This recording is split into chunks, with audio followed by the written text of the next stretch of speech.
Good morning, students. Good morning, students. How are you all? Today we are going to start new chapter, accounts from incomplete records. बच्चों, as the name indicates, नाम ही कह रहा है incomplete records. इस concept के according, double entry के according recording नहीं होती है बुक्स ऑफ अकाउंट्स में. जैसे आपने देखा था, डबल एंट्री सिस्टम में किसी भी ट्रांजैक्शन के डबल एस्पेक्ट्स रिकॉर्ड होते थे. Debit was always equal to credit, but here account from incomplete records में क्या होता है कि यहाँ पर डबल एंट्री सिस्टम की एब्सेंस है. ठीक, अब इसमें क्या है, डबल एंट्री सिस्टम के प्रिंसिपल्स को ध्यान में नहीं रखा जाता जब आप रिकॉर्ड्स मेंटेन करोगे. इसको सिंगल एंट्री कहना भी ठीक नहीं है, because there is no such system of maintaining accounting records, क्योंकि सिंगल एंट्री सिस्टम कोई सिस्टम नहीं है अकाउंट्स रिकॉर्ड करने का. Incomplete records refer to maintaining only those records which are essential, जो जरूरी होते हैं उन्हीं की रिकॉर्डिंग होती है. सब अकाउंट्स की रिकॉर्डिंग नहीं होती. इसमें पर्सनल अकाउंट्स रिकॉर्ड होते हैं, कैश अकाउंट बनता है. ठीक है, तो क्या है, it is a system of book keeping in which as a rule only it records of cash and of personal account. यहाँ पर कैश और पर्सनल अकाउंट्स मेंटेन किए जाते हैं. ये इनकम्प्लीट डबल एंट्री सिस्टम है, और ये जो सिस्टम है इसको इनकम टैक्स अथॉरिटीज भी एक्सेप्ट नहीं करती. जो छोटे छोटे बिजनेस होते हैं, छोटे स्मॉल ऑर्गेनाइजेशंस होते हैं, वो इस मेथड को एडॉप्ट कर सकते हैं. अब बच्चों, अब हम पढ़ेंगे कि इसके फीचर्स, मेन फीचर्स क्या हैं इनकम्प्लीट रिकॉर्ड्स के. Features of incomplete records. The first feature is maintenance of personal accounts only. बच्चों, ये incomplete system of accounting है, इसमें खाली पर्सनल अकाउंट्स ही मेंटेन होते हैं. रियल और नॉमिनल अकाउंट्स को इग्नोर कर दिया जाता है. Number 2, maintenance of cash book. Second feature इसका ये है, cash book is maintained under this system. इस सिस्टम में हम कैश बुक मेंटेन करते हैं, which usually mixes up business as well as private transactions. उसमें भी मिक्सिंग हो जाती है, उसमें प्रोप्राइटर के अपने ट्रांजेक्शंस भी बिजनेस के ट्रांजेक्शंस के साथ मिक्स्ड रहते हैं. Number 3, dependence on original voucher. Voucher पे डिपेंड करता है. आप जैसे परचेज कैलकुलेट कर रहे हो, तो परचेज अगर कैलकुलेट कर रहे हो at the end of a particular period, तो परचेजेस कैसे कैलकुलेट करेंगे, by totalling the original invoices received from the suppliers. जितनी सप्लायर से आपने इनवॉइसेस रिसीव की हैं, जिससे खरीदा है, उन्हीं वाउचर्स का टोटल करके आप टोटल परचेजेस कैलकुलेट करते हो. Similarly the figure of sales is ascertained by making a total of copies of invoices which have been issued to the customers during the year. इसी तरीके से सेल करने की जितनी इनवॉइसेस आपने कस्टमर्स को इशू की हैं ड्यूरिंग द ईयर, उनका सम टोटल सेल्स कैलकुलेट हो जाता है. तो इस तरीके से आपने देखा, किसी भी चीज की कैलकुलेशन जो है वो डिपेंड करेगी वाउचर्स के ऊपर. फोर्थ फीचर है लैक ऑफ यूनिफॉर्मिटी.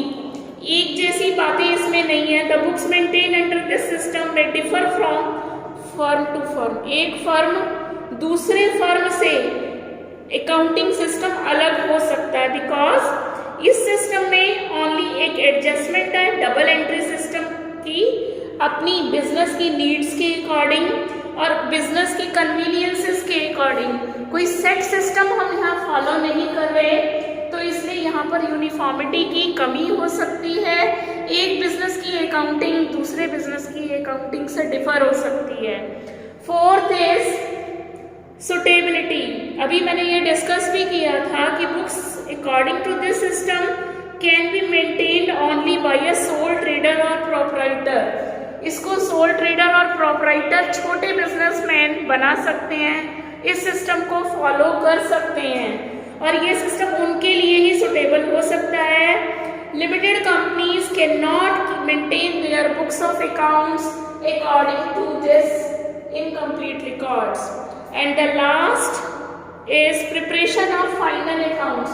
क्योंकि बच्चों इसमें डबल एंट्री सिस्टम आपने फॉलो नहीं किया, रियल अकाउंट्स आपके नहीं बने, आपके नॉमिनल अकाउंट्स भी इसमें मेंटेन नहीं हो रहे, तो ट्रायल बैलेंस नहीं बन पाएगा।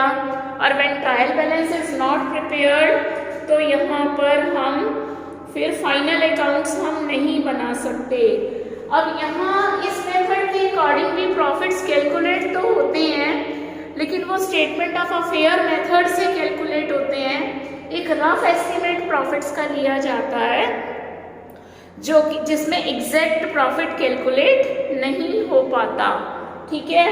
तो इसलिए यहाँ पर प्रिपरेशन ऑफ फाइनल अकाउंट्स नहीं पॉसिबल है।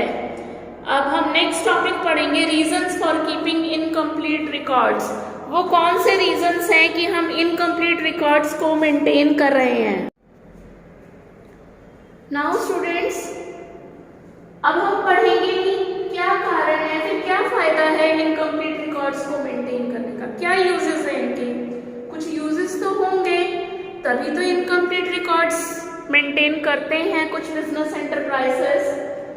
फर्स्ट यूज है इसका सिंपल मेथड है, इसको कोई भी लेमैन भी बना सकता है, इस मेथड को फॉलो कर सकता है। इसमें special knowledge of double entry system is not required. Second is less expensive, खर्चा कम आता है, इसमें बहुत स्टाफ की रिक्वायरमेंट नहीं होती है इस मेथड से बुक्स ऑफ अकाउंट्स को मेंटेन करने के लिए। Only the cash book and some of the ledger accounts are maintained under this system। तो क्या है, ये वाला कम स्टाफ चाहिए इस मेथड को मेंटेन करने के लिए, तो इसलिए ये वाला मेथड कम एक्सपेंसिव है। Next is suitable for small concerns. ये हमने पहले भी वी हैव टॉक्ड अबाउट कि छोटे बिजनेस फर्म्स इस मेथड को अप्लाई कर सकते हैं, ठीक। ये उन लोगों के लिए सुटेबल हो सकता है जहाँ पर कैश ट्रांजैक्शंस की ही लेन देन है, सारे ट्रांजैक्शंस ज़्यादातर कैश ट्रांजैक्शंस होते हैं, या who have few assets and few liabilities. Fourth one is easy to calculate profit और लॉस। इस मेथड के अकॉर्डिंग हम क्या करते हैं, क्लोजिंग कैपिटल को ओपनिंग कैपिटल से कंपेयर करके प्रॉफिट और लॉस को फाइंड आउट कर लेते हैं। तो this is one of the easiest method to calculate profit और loss. And the last one is flexible method. This method is flexible. Flexible, what do you understand by flexible? In which changes can easily be done, जिसमें हम changes कर सकते हैं। तो ये system ज़्यादा practical है, डबल एंट्री सिस्टम के रिजिड रूल्स को रिजेक्ट करता है, ठीक है। It can be easily change and adjusted according to the needs of a particular business. Now we will study the limitations of keeping incomplete records. इसकी बच्चों drawbacks ज़्यादा है, वो कौन सी लिमिटेशंस हैं उसकी स्टडी करेंगे अब हम। बच्चों लिमिटेशन, फर्स्ट लिमिटेशन है preparation of trial balance not possible. Trial balance इससे नहीं बनाया जा सकता क्योंकि double aspects, double entry system में दोनों एस्पेक्ट्स रिकॉर्ड होते हैं एक ट्रांजैक्शन के। यहाँ पर हम हर ट्रांजैक्शन के दोनों एस्पेक्ट्स को रिकॉर्ड नहीं कर रहे, खाली पर्सनल अकाउंट्स मेंटेन कर रहे हैं, तो ट्रायल बैलेंस बनाना बहुत मुश्किल काम है, बन ही नहीं सकता। और इसलिए arithmetical accuracy of ledger accounts का भी कुछ पता नहीं चल पाता। नंबर 2, सेकेंड इसकी लिमिटेशन है, ये इनकम्प्लीट एंड अनसाइंटिफिक सिस्टम है अकाउंटिंग करने का। क्यों है ये इनकम्प्लीट? क्योंकि इसमें डेबिट और क्रेडिट दे तो कुछ चीजें मिसिंग रह जाती हैं, ठीक है, इसमें कंप्लीट इंफॉर्मेशन हमको नहीं मिल पाती। थर्ड इज ट्रू प्रॉफिट और loss can not be ascertain. True profit और लॉस तो तभी निकलता है जब हम ट्रेडिंग अकाउंट और P&L अकाउंट बनाते हैं जिसमें सारे नॉमिनल अकाउंट्स मेंटेन किए जाते हैं डबल एंट्री सिस्टम में, तब ट्रेडिंग अकाउंट प्रॉफिट और लॉस अकाउंट वगैरह तैयार किया जाता है, उससे हमारा ट्रू प्रॉफिट निकलता है। इस मेथड से प्रॉफिट निकलता तो है कंपैरिजन करके क्लोजिंग कैपिटल को ओपनिंग कैपिटल से, लेकिन वो एक रफ एस्टिमेट होता है। Fourth is difficulty in preparing balance sheet. इस मेथड के अकॉर्डिंग रियल अकाउंट्स भी मेंटेन नहीं होते हैं, इसलिए बैलेंस शीट बनाना भी मुश्किल है, और ये इससे रिलेटेड है, ये वाली फिफ्थ कंट्रोल ऑन असेट्स भी नहीं रहता, क्योंकि जब रियल अकाउंट्स मेंटेन ही नहीं कर रहे हैं तो हमें पता नहीं चल पाता कौन सा असेट अब हमारे पास कितनी बुक वैल्यू का है। Next is no recognition in the assessment of income tax and for the purpose of calculation of GST। यहाँ पर इनकम टैक्स अथॉरिटीज भी इस मेथड को एक्सेप्ट नहीं करती हैं, वो डबल एंट्री सिस्टम को ही एक्सेप्ट करती हैं। Next is unsuitable for planning and control, क्योंकि इससे एग्जैक्ट फिगर्स हमारे पास मिसिंग है, हमें नहीं पूरी इंफॉर्मेशन मिली है, प्रॉफिट्स हमें नहीं मिल रहे हैं पूरे, हमें रियल अकाउंट्स की वैल्यूज नहीं पता है, तो क्या है इससे हम फ्यूचर की प्लानिंग भी नहीं कर सकते और पास्ट को कंट्रोल भी नहीं कर सकते। Next is difficulty in comparative study. एक फर्म को दूसरे फर्म से कंपेयर करने से कंपटीशन डेवलप होता है, लेकिन क्या है कि हमारे पास यहाँ यूनिफॉर्मिटी नहीं होती। एक फर्म अगर इसी मेथड को अडॉप्ट कर रही है, इनकम्प्लीट रिकॉर्ड्स मेंटेन कर रही है, दूसरी भी फर्म रिकॉर्ड कर रही है, वो नीड्स के अकॉर्डिंग थोड़े चेंजेस कर देती है, तो उससे हम कंपेयर भी नहीं कर सकते। तो बच्चों इस मेथड के लिमिटेशंस ज़्यादा हैं। अब हम सीखेंगे कि इस मेथड से हम प्रॉफिट्स को कैसे कैलकुलेट करते हैं। नेक्स्ट टॉपिक हमारा रहेगा एसरटेनमेंट ऑफ प्रॉफिट और लॉस फ्रॉम इनकम्प्लीट रिकॉर्ड्स।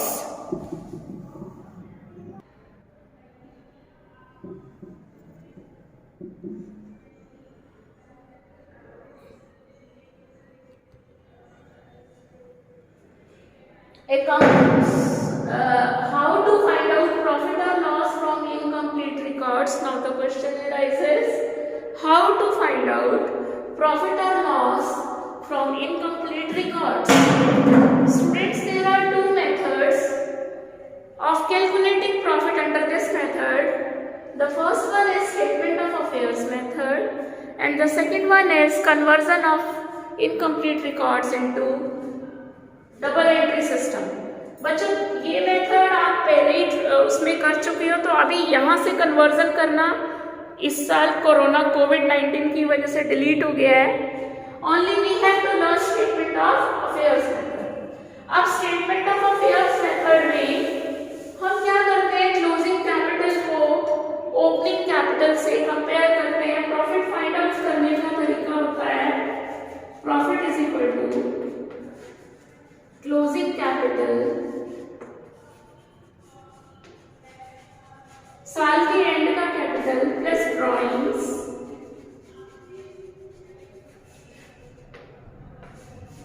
में से माइनस करेंगे ओपनिंग कैपिटल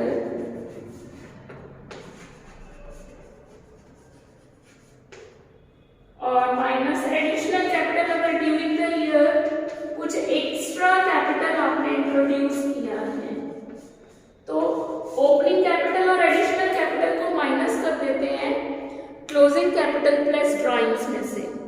तो बच्चों अगर क्वेश्चन के अंदर ये आपको क्लोजिंग कैपिटल और ओपनिंग कैपिटल गिवन है, तब तो आपको सिंपल प्रॉफिट कैलकुलेट करने का ये फॉर्मूला लगाना है, profit is equal to closing capital plus drawing minus opening capital minus additional capital. लेकिन बच्चों अगर किसी क्वेश्चन के अंदर आपको क्लोजिंग कैपिटल या ओपनिंग ओपनिंग कैपिटल गिवन न हो तो उस क्वेश्चन में हम स्टेटमेंट ऑफ अफेयर्स प्रिपेयर करेंगे जिस जो सिमिलर है बैलेंस शीट के, which is very much similar to the balance sheet. वहां पर हम स्टेटमेंट ऑफ अफेयर्स को प्रिपेयर करते हैं और यहाँ पर डिफरेंस क्या है कि हमें missing figure capital find out करनी है। तो दो स्टेटमेंट्स बनेंगे, statement of affairs at the beginning of the year और statement of affairs at the end of the year.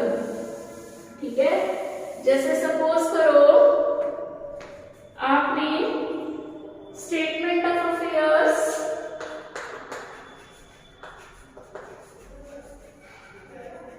Eight the beginning of the year prepare कर रहे हो,